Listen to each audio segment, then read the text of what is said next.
Electricity is all around us all the time. It makes our lives easier, safer, more fun, and most of us never think about it. But is there such a thing as too much electricity? Could the thing that is the foundation of the modern world slowly be killing us?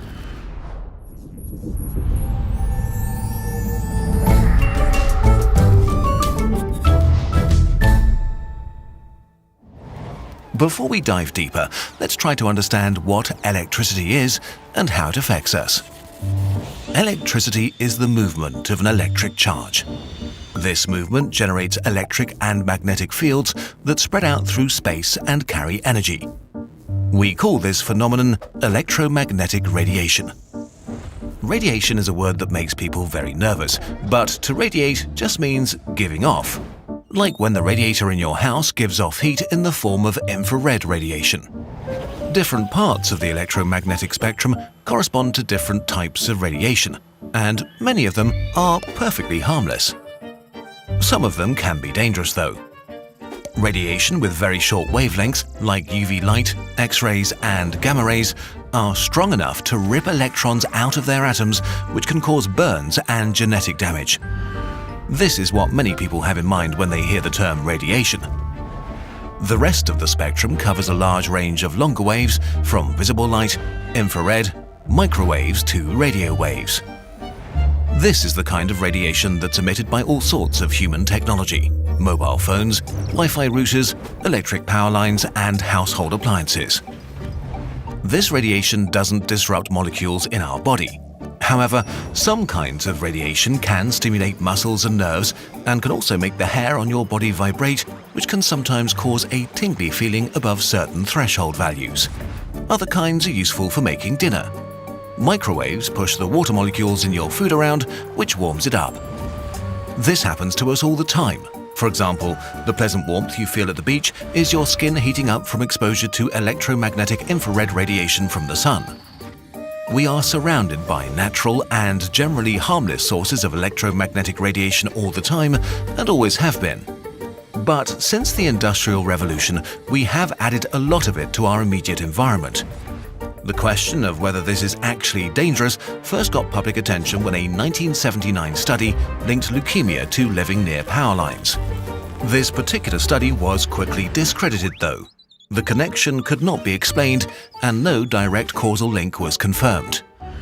But once this had been proposed, the idea persisted, and the thousands of studies about possible dangers illustrate that it's still seen as a very real threat.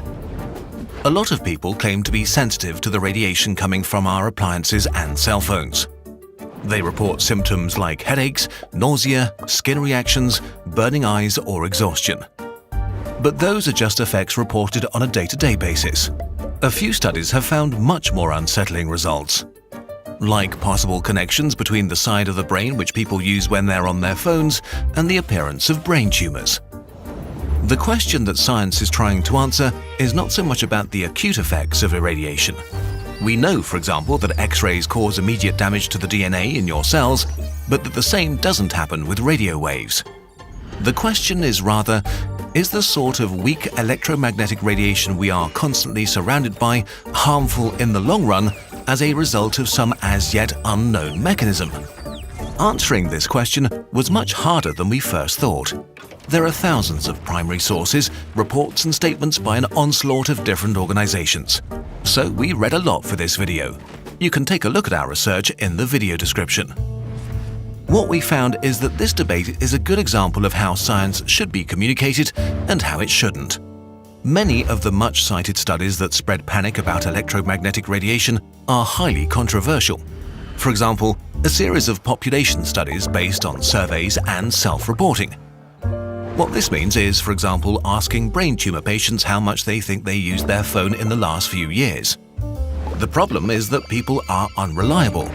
We tend to misremember things or can be influenced easily. On top of this, studies or media reports may be cherry-picking the findings that best suit their opinion or make for the most exciting headline.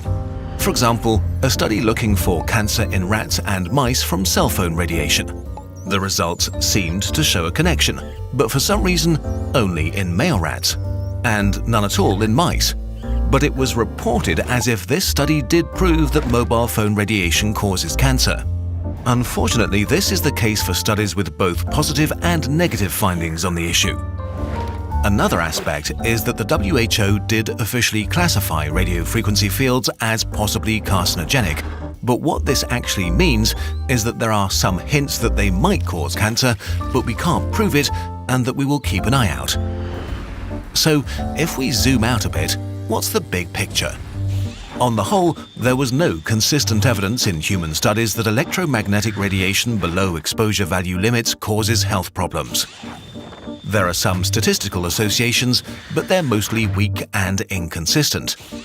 If there were any definite cause-effect relations, we would know by now because of all the data we have. So, based on the current state of science, should you worry about the radiation from your laptop or cell phone or TV? The answer is no, you shouldn't. But what about the people that say it is harming them? Research showed they could be experiencing what's known as the nocebo effect. If you have a headache and happen to start feeling better right when you switch off your laptop, you might see a connection between those two things. Once you get this suspicion, the idea alone that weak radiation might harm you could be the very thing harming you. It's easy to belittle these people. Most of them feel they're not being taken seriously, which makes the situation even worse for them. They should get support, but it's important to be aware that, so far, we have no robust evidence that electricity below safety limits has any negative effect on humans. In the attention economy we live in, talking about unproven dangers can make us neglect things that we know for sure are bad for us. Just one example. Outdoor air pollution is linked to 4.2 million premature deaths each year and is definitely something we could have a real impact on today. Still, to make people feel safe and just to make sure, there are several long-term studies ongoing already. For example, the Cosmos study that will look at the possible health impacts of cell phone use by exactly measuring frequency and duration of phone calls. But while we wait for the conclusion of these long-term studies, there are a lot more pressing problems to focus on.